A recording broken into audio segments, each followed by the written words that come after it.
Welcome back to the Reliest Reviews. Today's review is focused on Hulu's original Only Murders in the Building, the first 3 episodes.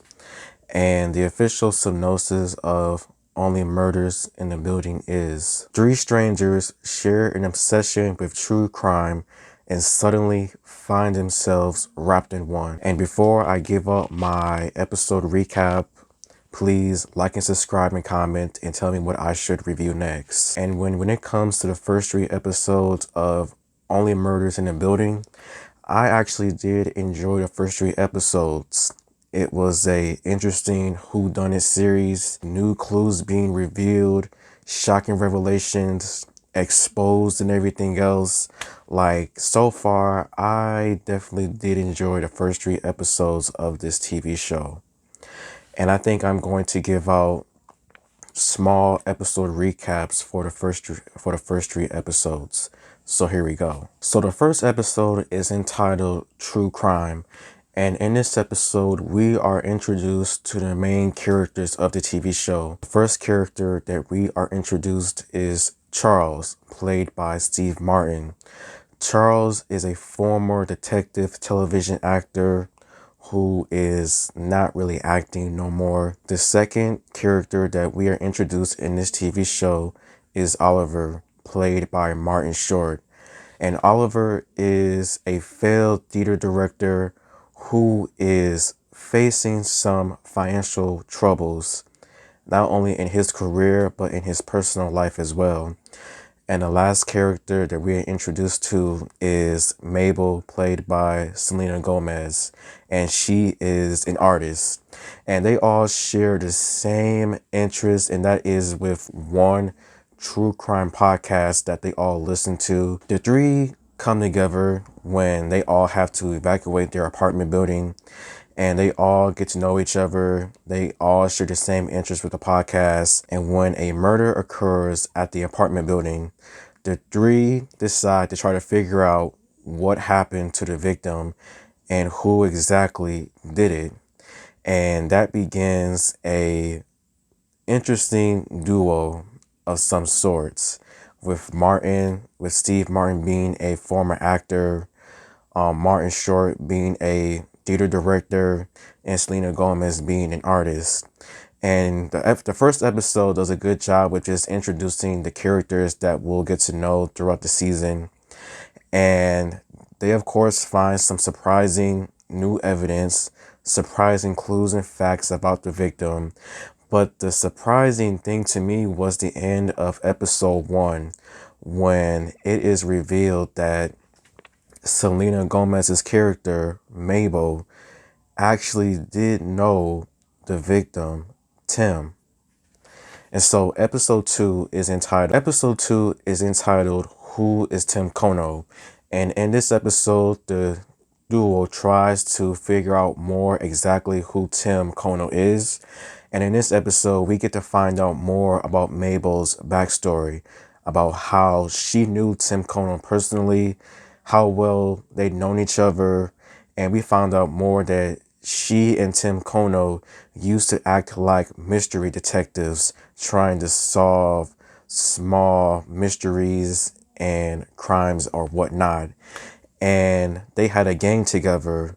It was her, Tim, a girl named Zoe, and a guy named Oscar. And one night during the New Year's Eve party, we find out that Zoe is mysteriously killed, and Oscar, he goes to prison for, I would have to assume, like 10 years.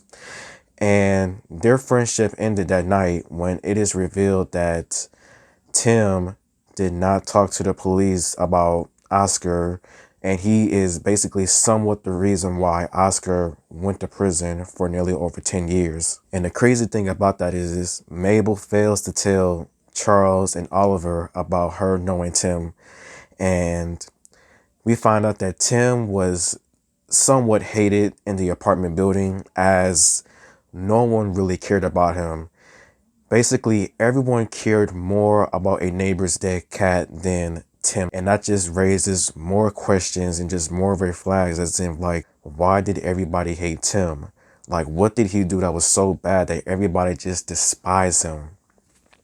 And by the end of that episode, we see Mabel making a video basically explaining who Tim Kono is and was to her. And the way she titles it is just very suspicious. And the title was something as if like, if something happens to her, then they'll know what to do. And this TV show just does a good job so far with just keeping us intrigued, keeping us interested, as in like who's coming after her? Like, why is she so worried? Episode 3 is entitled, How Well Do You Know Your Neighbors? And in this episode, the gang is continuing their investigation onto the Tim Kono's mysterious killing. Oliver is somehow able to make their mysteries into an official podcast, as Oliver is still struggling financially when it comes to paying his bills and when it comes to his theater directing, as he is almost on the verge of eviction as well. Chris and Mabel, they decide to talk to that person whose cat died on the same night as Tim. It's a weird interview, as apparently Tim did not like the cat so much he threatened to put it on a t-shirt. And also, this episode does have a small cameo appearance from the artist Sting, someone who does not like dogs. And it turns out by the end of the episode, Oliver's dog has been mysteriously poisoned. And it seems as if like Sting is the #1 suspect. And so out of all, the first 3 episodes of Only Murders in the Building were pretty good in my opinion. It had good directing. How some scenes were shot and edited was really interesting in my opinion. And I definitely do have many questions about the first 3 episodes and the remainder of the series. Some of the questions that I want to figure out as if like, who was Tim Kono? What happened at that New Year's Eve party that night? Why didn't Tim help Oscar? Will Mabel tell Charles and Oliver about the information that she knows about Tim, about her actually knowing him since they were kids? And so far, I would say that I do not have an idea as in like who could possibly be the culprit. I really don't know, but I really do hope that Selena Gomez's character Mabel does tell the truth about how well she knows Tim to Charles and Oliver, because I think that it would definitely help this investigation to the top. But only time will tell with what happens next. And until next time, goodbye.